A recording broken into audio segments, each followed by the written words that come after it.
রাসূলুল্লাহ বলে সাহাবীরে তোমরা কেউ কি কবুল হজের সব পাইতে চাও? সাহাবীরা বলে ইয়া রাসূলুল্লাহ ইয়া হাবিবাল্লাহ, নবী গো ও মায়ার নবী, কি সেই আমলখানা যে আমলখানা করলে আমরা কবুল হজের সব পাইব? এর আল্লাহর নবী ডাক দিয়ে বলে সাহাবীরা রে,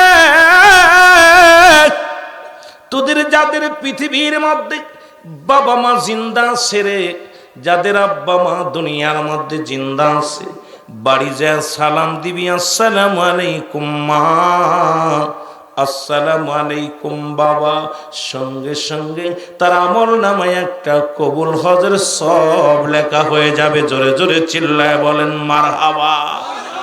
ও যুবক,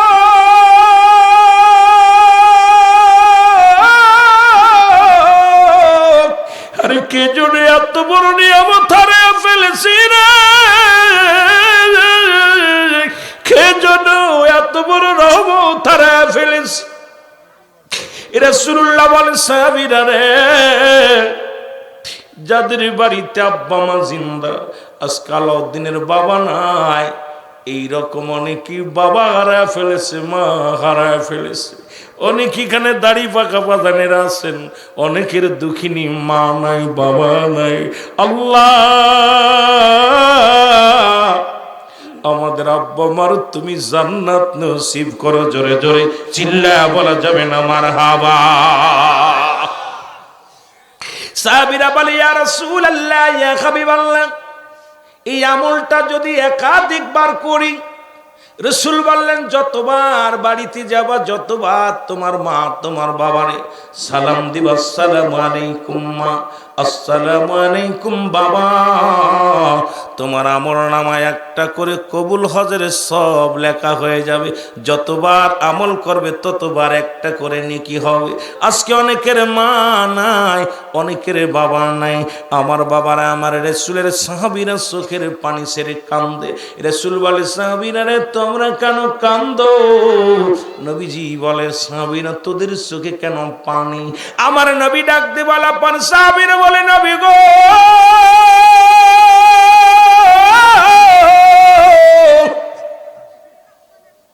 ইয়া রাসূলুল্লাহ ইয়া হাবিবাল্লাহ, নবী গো এক সপ্তাহ হয়ে গেল বাবা মারা গেল, 20 দিন হলো বাবা মারা গেল, গত সপ্তাহে তো 3 দিন আগে মা বাবারে হারায় ফেলেছি। এই আমলটা যদি আগে জানতে পারতাম নবী গো, কতই না আমাদের উপকার হতো নবী গো। আজকে আমাদের দুঃখিনী মা নাই, আমাদের বাবা নাই। নবী কয় সাহাবীরা রে তোরাই বুঝিয়ে তিম, আমিও নবী এতিম, আমিও নবীর মা নাই, বাবা নাই। জোরে জোরে চিল্লায় বলা যাবে না আল্লাহু আকবার। এ দুনিয়ার যুবকের শোনো,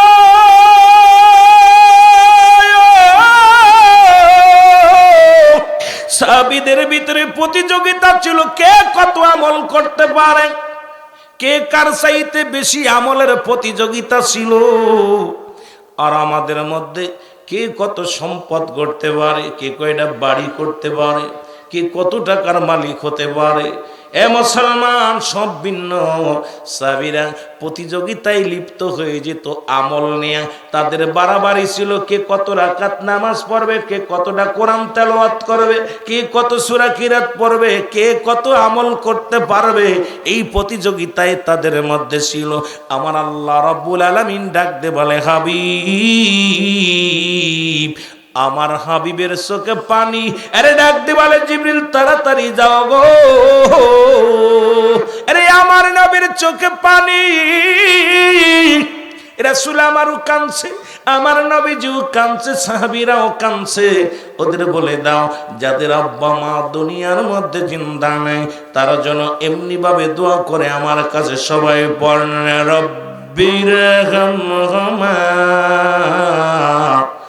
কামা রব্বায়ানি সগীরা। জোরে জোরে বলেন রব্বির হামহুমা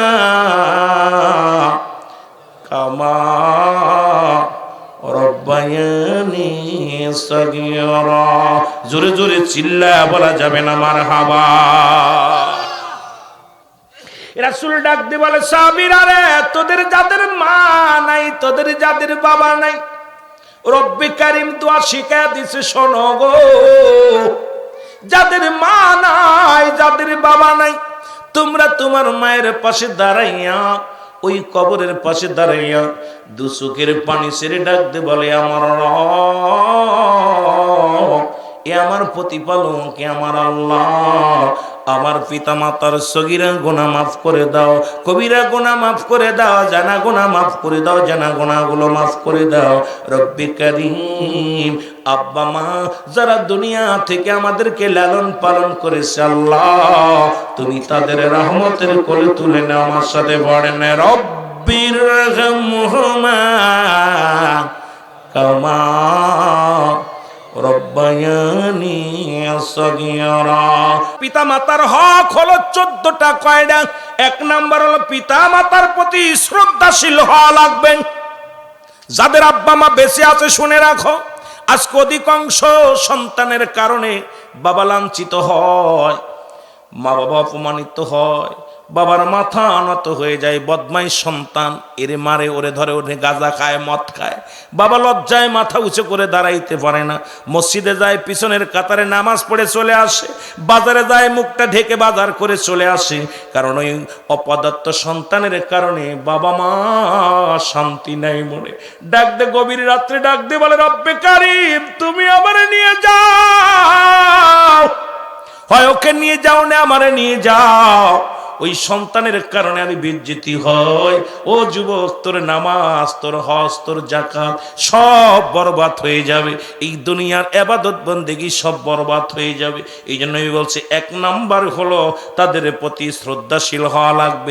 এমন শ্রদ্ধা দেখাইতে হবে বিন্দু মাত্র যেন তোমার দ্বারা অসন্তুষ্ট না হয়, তোমার দ্বারা অসম্মান না হয়, তোমার দ্বারাই যেন তোমার বাবার মাথা নত না হয়, তোমার দ্বারাই তোমার মা যেন মাথা নত না হয়।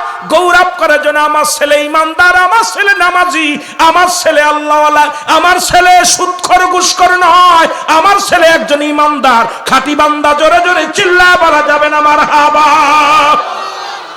এমন সারা পৃথিবী একদিকে, আব্বা মা একদিকে, পৃথিবী নয় আব্বা মা আগে। সুবহানাল্লাহ বলেন। আর একটু জোরে। তোমাকে 7 রাজার ধন দেয়া হোক, আজকে শ্বশুর শাশুড়ি পাইয়া গেছো মা বাবারে ভুইলা। ও যুবক, আমি তো শ্বশুর শাশুড়ির শ্রদ্ধা কম করতে বলি নাই। শ্বশুরের পায়ে হাত দিয়ে সালাম দেয়, শাশুড়ির পায়ে হাত দিয়ে সালাম দেয়। শ্বশুর না খাইলে খায় না, শাশুড়ি না খাইলে খায় না। অলওয়া কত জন জলম দুঃখিনী মা রে, জলম দুঃখিনী বাবা, তোর যারা জন্ম দিল, তোদের যারা লালন পালন করলো,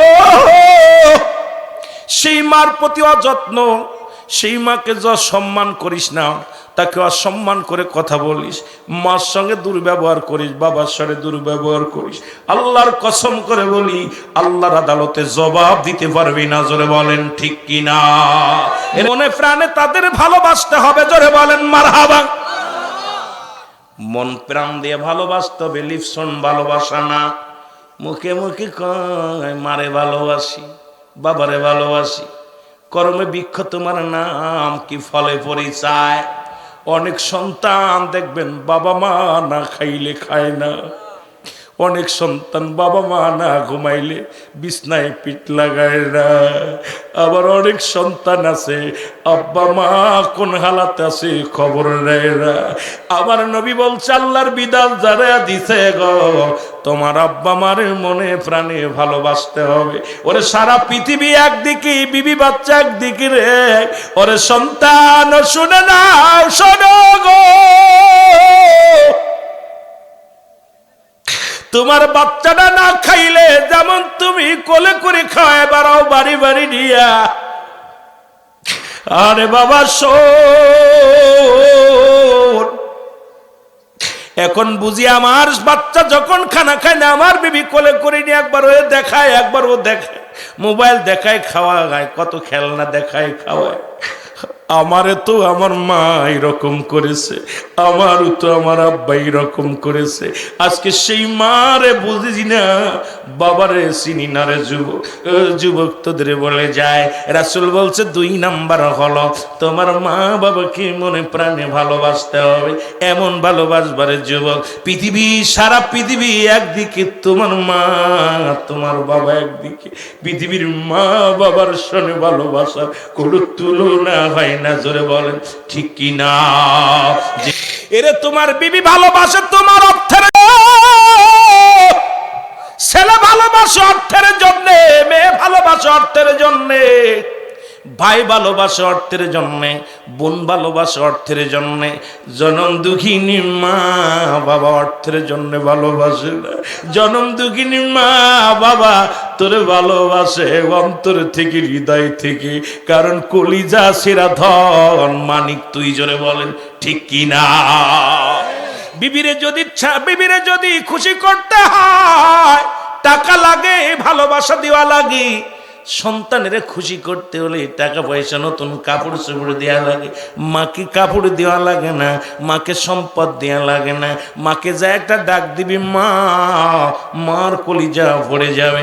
বাবাকে ডাক দিবি আব্বু কি করো, বাবা এই ডাকটা শুনিয়া কলিজাটা ঠান্ডা হয়ে যাবে। এখনো তোরা বাবা হওয়া পরে কেন বুঝিস না রে যুবক? যুবক শোন, এত বড় রত্ন যদি হারিয়ে ফেলিস পৃথিবীর মধ্যে আর পাওয়া যাবে না। জোরে জোরে চিল্লায় বলা যাবে না ঠিক কি না? আর একটু জোরে জোরে চিল্লায় বলো মারহাবা। 3 নাম্বার হলো তাদেরকে মুসলমান সর্বদাই তাদের কথা মেনে চলতে হবে। মা বাবার কথার বাইরে চলা যাবে না। তুমি ফরজ নামাজ ব্যতীত তোমার বাবা যদি, তোমার মা যদি তোমারে ডাক দেয়, ডাক দিছে রুহুল আমিন নামাজ ছেড়ে দাও, ডাক দিছে রুহুল আমিন আলাউদ্দিন নামাজ ছেড়ে দাও। যুবক দিলের কান্ডা লাগা শোন আমার বাজানেরা, আজকে সেই মা সন্তানের হাতে মার খায়া, সেই বাবা সন্তানের হাতে মার খায়া, আজকে দেখি বাজারে গেলে, রাস্তায় গেলে বুড়া মানুষগুলো যখন রিক্সা ভ্যান নিয়ে চালায়, আর বুকের ভিতরে ব্যথা বেড়ে যায়। কত দুঃখা, কত রিক্সা চালককে জিজ্ঞেসি বাজান আপনি অবস্থায় এখন কেন ভ্যান চালান? কয় বাবা 3টা ছেলে তারা আলাদা হয়ে গেছে বিয়ে করে, তোমার চাষিরে নিয়ে আর পারি না, এখন ভ্যান চালায়া খায়। আরে ও সন্তানেরা শোন, তুই যদি কাবা শরীফের ইমাম হস তোর কপাল মন্দ। তুই যদি মুসলমান ঢাকা বাইতুল মুকাররমের ইমাম হস তারপরও তোর কপাল মন্দ। যদি তোর মা তোর বাবা তোর উপরে রাজি না থাকে, আজকে দেখি বুড়া বয়সে কত কিসানদায় কাজ করে। আরে বাজান একদিন তোরাও কষ্ট করবি, সেদিন বুঝবি মারে ঠগানোর ব্যাপার, সেদিন বুঝবি বাবারে ঠগানোর কারণ। আজকে মা বাবারে ঠগাইয়া তুমি বড় হতে চাও, তোমার সন্তানও একদিন ঠগায় দিবে তোমারে, তখন বুঝবা জ্বালা কেমন লাগে। জোরে বলেন ঠিক কিনা? মা বাবার অনুমতি ছাড়া কোনো কাজ করা যাবে না। মায়ের হুকুম শুনতে হবে, বাবার হুকুম শুনতে হবে। মা কয় বাবারে তোর বউকে একটু টাইট কর, কয় ভালো না লাগলে তুমি আলাদা হয়ে যাও। মা জিগায় বাজান রে তুই তো বিদেশে থাকিস, তোর বউ তো কথা শোনে না, খালি শ্বশুর বাড়ি যায় আর অন্য পুরুষের সঙ্গে শুধু কুটকুট করে আলাপ করে, মিটমিট করে আলাপ করে। কয় মা গো তুমি আমার বোন নামে দুর্নাম দাও, আমার বউ যা করে করুক, তোমার চিন্তা তুমি করো, আমার বউ দেখবো আমি। এর যুবক তোর কপাল বন্ধ। মা বাবা যদি হুকুম দেয় যখন সঙ্গে শুনে নেয়, আরে বউ যদি তালাক দিতে বলে, যদি মায়ের প্রতি তো রাস্তা থাকে রে যুবক, সঙ্গে সঙ্গে বউটা ছেড়ে দে, বউয়ের দরকার নাই। কারণ বউ যদি মারা যায় বউ পাবি, বউ যদি চলে যায় বউ পাবি, কিন্তু জনম দুঃখিনী মা বাবা তোর মাথার উপরে একটা বট গাছ, এটা যদি একবার কেটে ফেলিস রে যুবক, জীবনটা হারাইবি, সব বরবাদ হবে। জোরে বলেন ঠিক কিনা? তাই বলে বউকে ভালোবাসতে কম বলবো না। বইয়ের স্থান বইয়ের কাছে, মায়ের জায়গা মায়ের কাছে গো, বাবার জায়গা বাবার কাছে। ও যুবক, এখন দেখি অনেক যুবক বর মুরিদ হয়ে গেছে, বর কথা ছাড়া কিছু বোঝে না। মা বোঝে না, বাবা বোঝে না, বউরে কয় মা বাপ বুড়ি হয়ে গেছে বোঝে না। ক্যাডর ক্যাডর করে, ভাল লাগে না। এ যুবক তোর কপাল মন্দ, তোর কপাল মন্দ। নবী কয় তোমার সন্তানেরা শোনো গো, তোমাদের পিতা মাতার কথা মেনে চলতে হবে। হুকুম কার? আল্লাহ আল্লাহ রাসূলের। জোরে জোরে চিল্লায় বলেন ঠিক কিনা? এটা যদি আদায় না করো, হক আদায় হবে না। যদি হক আদায় না হয়, তোর কপাল মন্দ, তোর কপাল মন্দ। জোরে বলেন ঠিক কিনা? মুসলমান 4 নাম্বার হলো তাদের খেদমত করা লাগবে। সুবহানাল্লাহ বলেন না? 7টা হক বললাম, এক একটা নিয়ে আলোচনা করলে এক এক রাতির দরকার। এক একটা বিষয় 7টা হকের বিষয় নিয়ে যদি কথা বলি, একটা রাতি আমি শেষ করতে পারবো না। এক একটা আলোচনা নিয়ে ও বাবারা আমার, শুধু সংক্ষিপ্ত আকারে আমি আপনাদের বোঝায়া দিই যে তাদের খেদমত করা লাগবে। কি লাগবে? এই যে শীতের দিন মাকে গরম পানি করে দাও। বাবা ঠান্ডা হলে খাবার খাইতে পারে না, জনম দুঃখিনী মা বাবার ভাতগুলো গরম করে দাও, বিছনাটা গরম করে দাও। রাত্রে ঘুমাইছে, পায়ের মধ্যে 2টা টিভি দাও, মাথার মধ্যে হাত বোলাইয়া দাও। এরে মা বাবা যতক্ষণ পর্যন্ত না ঘুমায় রে, তুই বিছনায় যাস না রে যুবক। বাবা মারে গোসল করে দে, বুড়া হয়ে গেছে, বুড়ি হয়ে গেছে রে। আব্বা মারে গোসল করে দে, গরম পানি করে গোসল করে দে। বাবার লাঠিটা আগায় দে, মার কাপড়টা আগায় দে, বাবার হাত ধরে মসজিদে আগায় দিয়ে। আমার বাবার কি লাগবে? তাদের খেদমত করা লাগবে। বাজারে যাবার সময় মা দুঃখিনীরে ডাক দে, বলবে মা, মা গো তোমার কিছু লাগবে কি না? মা কিন্তু কিচ্ছু বলবে না। মা জানে আমার সন্তান গরিব মানুষ, আমার সন্তান সারাদিন অটো চালাইয়া 500 টাকা রোজগার করেছে। আমি যদি ফল আনতে বলি, বাবা আমার কেমনে আইব? আমার বাজানরে যদি আমি বলি আমার জন্য 2টি আঙ্গুর নিয়ে আসি, জানতে পারবে না। মা বলবে বাজানরে আমার কিচ্ছু লাগবে না। জোরে জোরে চিল্লায়া বলা যাবে না বাবা। ও যুবক,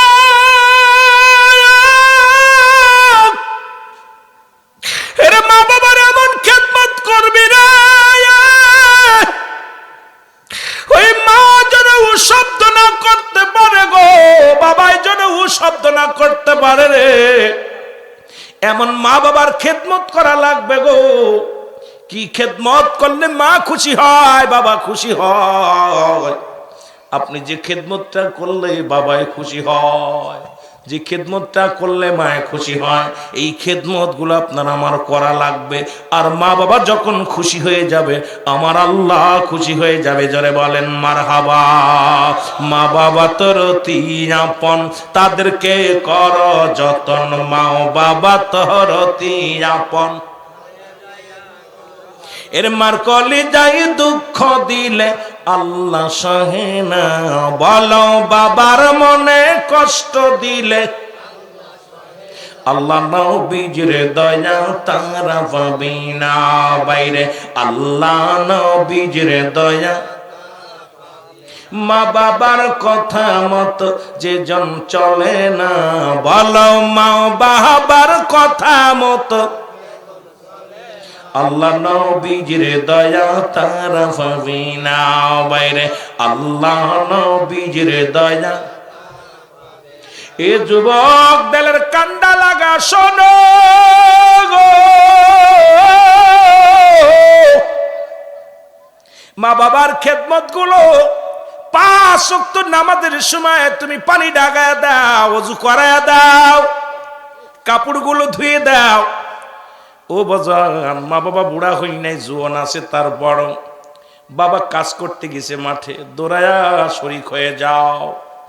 বাবা লাঙ্গল বাইতে গেছে মাঠে, দৌড়ায়া শরীক হয়ে যাও। আরে অনেক বুড়া বাবা সারাদিন ভরে গরুগুলো লালন পালন করে রে। সন্তান ক্রিকেট খেলা নিয়ে ব্যস্ত, সন্তান ফুটবল খেলা নিয়ে ব্যস্ত, কিরাম খেলা নিয়ে ব্যস্ত। সন্তান বাবার কাজে অংশগ্রহণ করে না, অথচ মা কত করি কিনি। মা ও যুবক,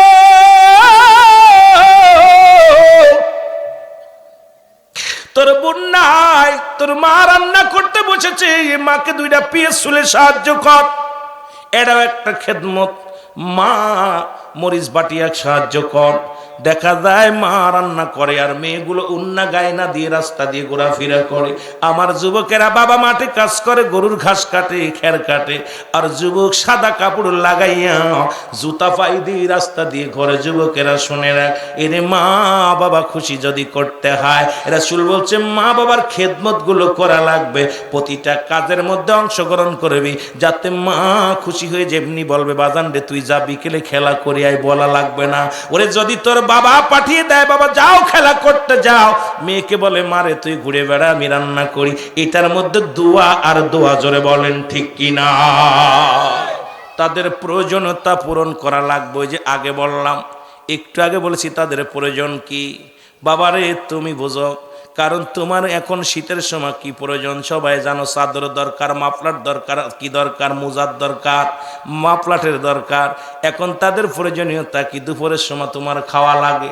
মা বাবার কি প্রয়োজন, এখন বাবা বাজারে যাবে তুমিও বাজারে যাও, বাবা চা খাওয়ার অভ্যেস, বাবারে 10টা টাকা দিয়ে বলো আব্বা এখন যান চা খেয়ে আসেন। মার এখন বিশ্রাম নেবে, তুমিও দুপুর বেলা একটু ঘুমাও খানা খেয়ে, মাকেও বলো মা তাড়াতাড়ি খানা খেয়ে আসো।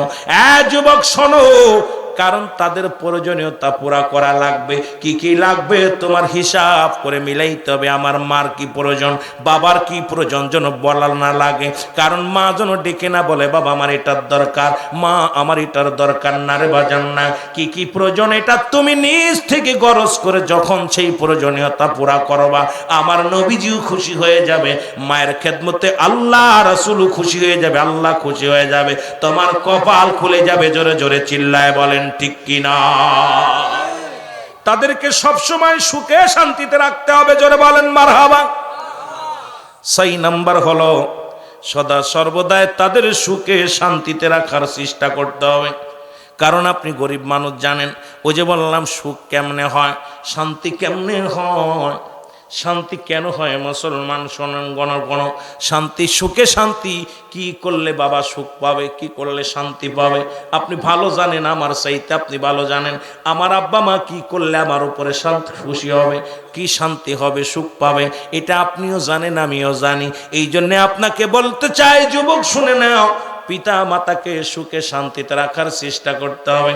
7 নাম্বার হলো তাদের সদা সর্বদাই নিয়মিত তাদের সঙ্গে সাক্ষাৎ করতে হবে। জোরে বলেন মারহাবা।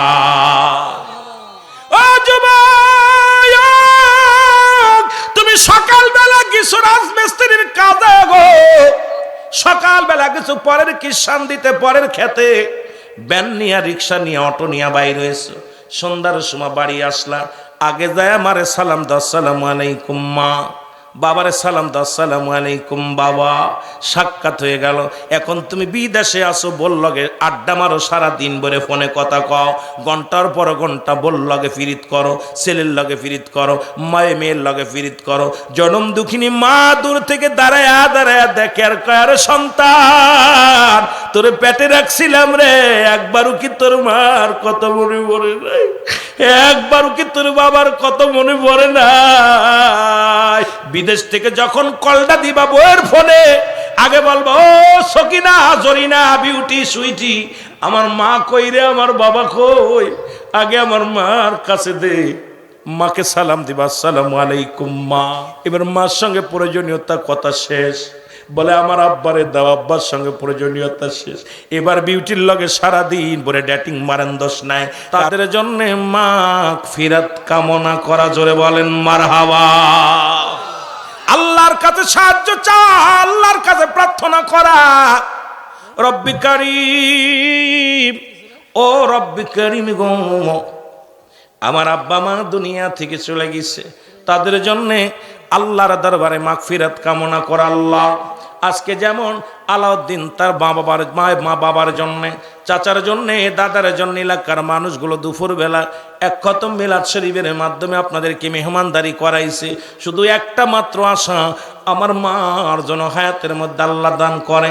আমার বাবা দুনিয়া থেকে চলে গেছে গো, আমার বাবা যেন জান্নাতবাসী হয়, দাদা দাদি নাই, চাচা চাচি নাই, তাদের যেন আল্লাহ তাদের রুহেই যেন সবটা পৌঁছে যায়। জোরে বলেন মারহাবা। 1 নাম্বার হলো তাদের জন্য মুসলমান মাগফিরাত কামনা করা। 2 নাম্বার হলো তাদের জন্য সব পৌঁছানো, জোরে বলেন মারহাবা। 2 নাম্বার কি, এখন তো আমাদের দেশে হাঁটুরে মৌলবী হয়েছে, কয় দোয়া লাগবো না, কি ফসাইব ওরে মৌলবী, শোন তোদের বাপের কিতাব ফতুয়ায়ে দেওবন প্রথম খণ্ড 33 নম্বর পৃষ্ঠা, মুফতি শফিক আহমেদের লেখা। এটা কিতাব হলো কওমি অঙ্গনের কিতাব, এটা কোনো সুন্নি জামাতের কিতাব না, কোনো পৃথিবীর মধ্যে কোনো সুন্নি আলেমের কিতাব নয়।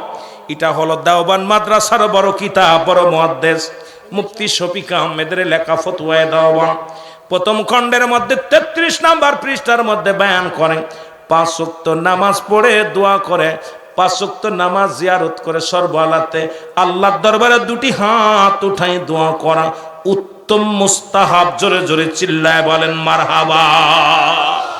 রাসূল বলেছে 2 নাম্বার হলো তাদের জন্য দোয়া করতে হবে, তাদের জন্য সব পৌঁছাতে হবে। জোরে বলেন মারহাবা। দোয়া করবেন নি, তার বাড়ি ভোগ করো, তার জমি ভোগ করো, সে জন্ম দিছে তোরে 10 মাস 10 দিন পেটে রাখছে, দুনিয়ার মধ্যে লালন পালন করলো, আর কপাল পোড়া তোর মতো অপদার্থ কে আছে, তোর মতো নাফরমান কে আছে, যারা এত কিছু করে থুয়ে গেল তোর জন্যে, তার জন্য দোয়া করলে কয় বেদাত, ওর জুতা ফিটা করে দেশ ছাড়া করা লাগবে। জোরে বলেন ঠিক কিনা? ও যুবক,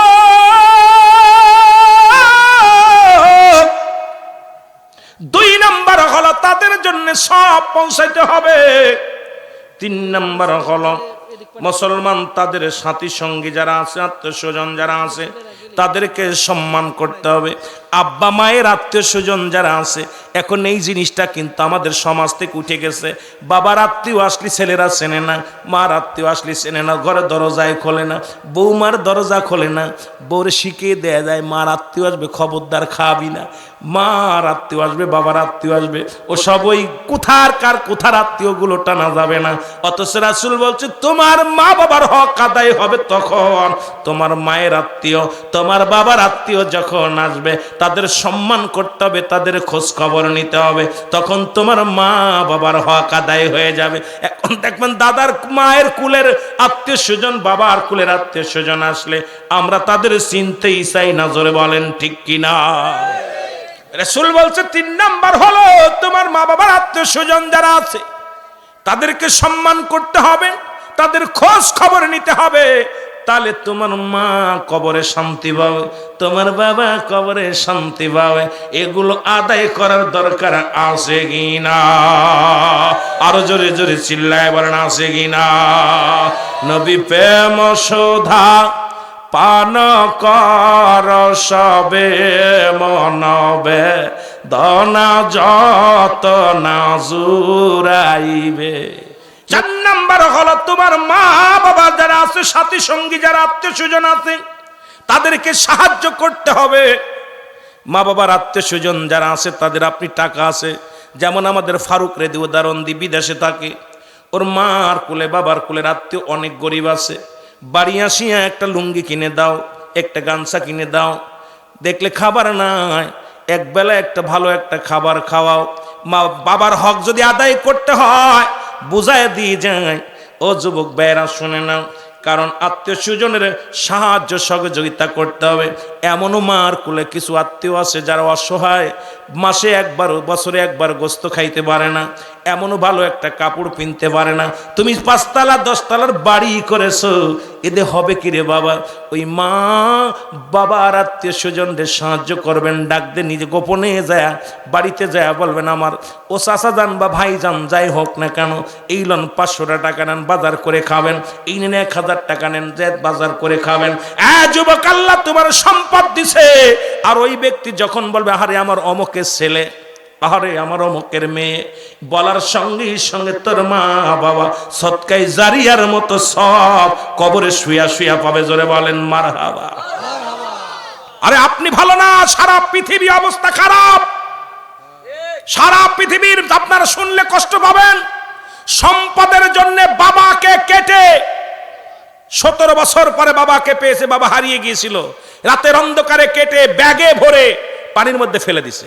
এই বগুড়ার জমিনে মাকে মেরে ফ্রিজের ভিতরে আটকায় 3 খণ্ড করে ফ্রিজের ভিতরে নিশার টাকা পাইনি বিলে মাকে মেরে ফ্রিজের ভিতর রেখে দিচ্ছে। যে কথাগুলো আমি বলি দিলের কান্ডা লাগা শোনো গো ও যুবক, যেটা বলতেছিলাম মুসলমান শোনো। 4 নাম্বার হলো সাথী সঙ্গে আত্মীয় স্বজনদের সাহায্য সহযোগিতা করতে হবে। 5 নাম্বার হলো যদি আপনার ঋণ, যদি বাবা মা ঋণ থাকে মুসলমান অবশ্যই পরিশোধ করতে হবে। বাবা মারে কষ্ট দিবেন না। অনেক বোকা পণ্ডিতরা ঋণ থাকলে ক্ষমা করে দিবেন বলবেন না, নিজে খবর নিবেন।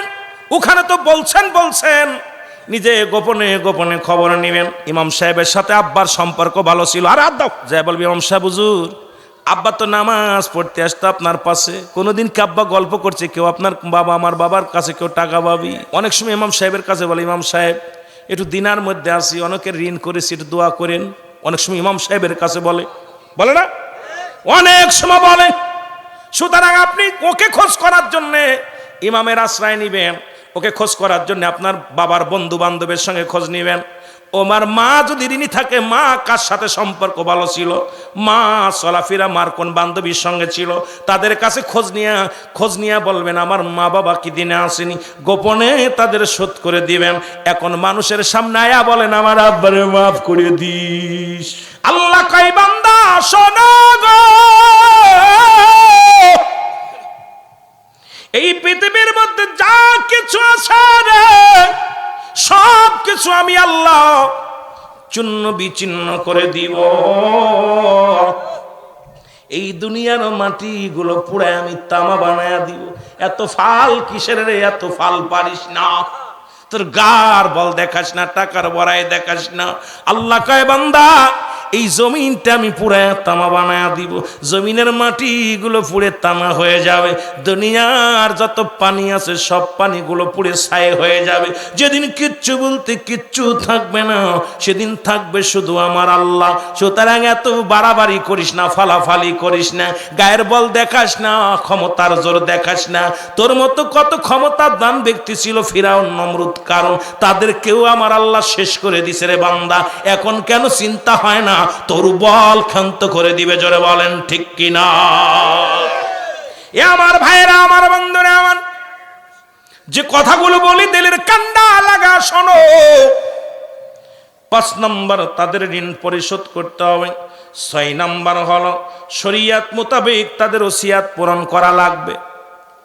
অনেক বড় বাবার আছে, অনেক ভাই আছে, অনেক ছেলে আছে, বাবায় দান করে গেছে, ছেলে তার নামে আবার রেজিস্ট্রি করে নিছে।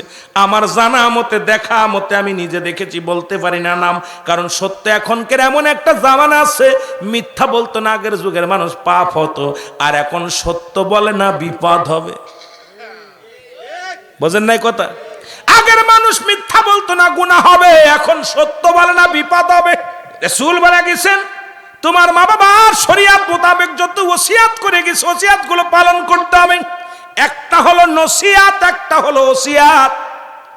নসিয়াত মুসলমান শোনো, যেটা জীবন দশায় ইয়ার কি আপনি বললেন এই চাদর ডরে দিয়ে দিস, এটা হলো জীবন দশায়, এটা বলে নসিয়াত। আর ওসিয়াত হলো মুসলমান মৃত্যু সরজায় যাইয়া এমন কায়দায় যাইয়া বলল রুহুল আমিন রে এই চাদরখানা ইমাম সাহেব রে দিয়ে দিবি, এটা যদি তুমি না দাও দায়ী থাকবা কিয়ামত পর্যন্ত। এই জন্য ওসিয়াত আর নসিয়াত বুঝতে হবে বাবা। একটা হলো ওসিয়াত আর একটা হলো নসিয়াত। নসিয়াত করছে বাবা এটা করিস ওটা করিস, এটা বাবা মৃত্যুর আগে পড়েও কয় তুই যদি ভালো আমার কথা না শুনিস বাড়িটাই সব দিয়ে দেব, তুই যদি আমার পথে না শুনিস তোর বড় ভাইরে লিখে দিব, তোর বোনেরা দিয়ে দিব। এত ওসিয়াত নসিয়াত করে, কারণ এটা হলো তোমার ভালো পথে ফিরানোর জন্য। এগুলো পালন না করলে গুনাহ হবে না। কিন্তু ওসিয়াত যেটা মুসলমান শোনো, নসিয়াত আর ওসিয়াত, ওসিয়াত যেটা মৃত্যু সরজায়, মৃত্যু সরজার যাত্রী বাইমান মৃত্যু হয় নাই, ইসলামের কাজে কোন দিন প্রতিষ্ঠানের জন্য শরিয়াত মোতাবেক কোন বাবা মা যদি করে যায় বাবা রে আমার এই পাশের জমিটা তুমি মসজিদে দিয়ে দিও, এই মসজিদা তুমি মাদ্রাসায় দান করো, এই কাপটা অনেক অসহায়রে দিয়ে দিও, এটা যদি তোমার নেকির জন্য সবের জন্য যদি বুঝায়া তোমার বলে যায়, এটা পালন করা তোমার জন্য অজীব হয়ে যাবে। জোরে বলেন ঠিক কি না? মুসলমান যুবক বাবারা শুনে নাও, 7 নম্বর হলো, ও যুবক, সময় করে সুযোগ করে বেশি বেশি করে মা বাবার কবরটা জিয়ারত করতে হবে। সুবহানাল্লাহ। তুমি পারলে সপ্তাহে, পারলে দিনে 3 বার যাও, পারলে দিনে 5 বার যাও, পারলে তুমি দিনে 1 বার যাও। যদি না পারো যুবক, ফজরের নামাজটা পড়ে বাবার কবরের পাশে দাঁড়ায় যাও, আসরের নামাজটা পড়ে মা বাবার কবরের পাশে দাঁড়ায় যাও। দিনে পারো না, একদিনে পারো নাই, সপ্তাহে 1 দিন দাঁড়াও, সপ্তাহে সময় পাও না, মাসে 1 বার দাঁড়াও। এমনও কপাল পোড়া ছেলেরা আছে, মাসকে মাস চলে যায়, বছরকে। আমার দেশে কিছু বড়া পড়া যুবক আছে, ও ঈদের দিনে যাইয়া যে গাছগুলো জিকির করে, গাছে তো জিকির করে, ও কবর সাফ করে ধুলো একদম মিশিয়ে ফেলে, সাফ করে দেখায় আব্বারে আব্বার কবরটা। ও 1 বছরে 365 দিন একদিন আব্বা মার কবর পাশে যায়নি, গেছে কোনে ঈদের দিন। ঈদের দিন যায়, যাও দুটো একটা জিকির করতেছিল, গাছ ছোট ছোট গাছ গাছালি, এটা সাফ করে একদম সাদা করে ফেলে। যাও বাপের কবরে মুগুর দিয়ে পিটা একটু, কথা বুঝেননি? কারণ গাছ গাছালি তো জিকির করে, আল্লাহ জিকির, সেটা বন্ধরে দেয়। কত বড় কপাল পোড়া। আমার দেশের ইমাম সাহেবদের বলবো, ইমাম সাহেব কবরের উপরে গাছগুলো কাটা নিষিদ্ধ করেন, কারণ ওই গাছ আল্লাহ জিকির করে। আর এই যে রাসূল পাক সাল্লাল্লাহু আলাইহি সাল্লাম যখন যাইতেছিল গোরস্থান দিয়া, দেখেন একটা কবরে আযাব হচ্ছে, নবীজি কি করলেন, একটা সাহাবীকে বললেন, ও সাহাবী তাড়াতাড়ি যা একটা খাজুরের ডাল কাটো, ডালটা কেটে সঙ্গে সঙ্গে কবরে গেড়ে দিলেন। ওই জিকির যতক্ষণ পর্যন্ত ওই গাছ ডাল, খেজুরের ডালটা জিকির করেছিল, ততক্ষণ পর্যন্ত কবরে আযাব মাপ ছিল। জোরে বলেন না সুবহান।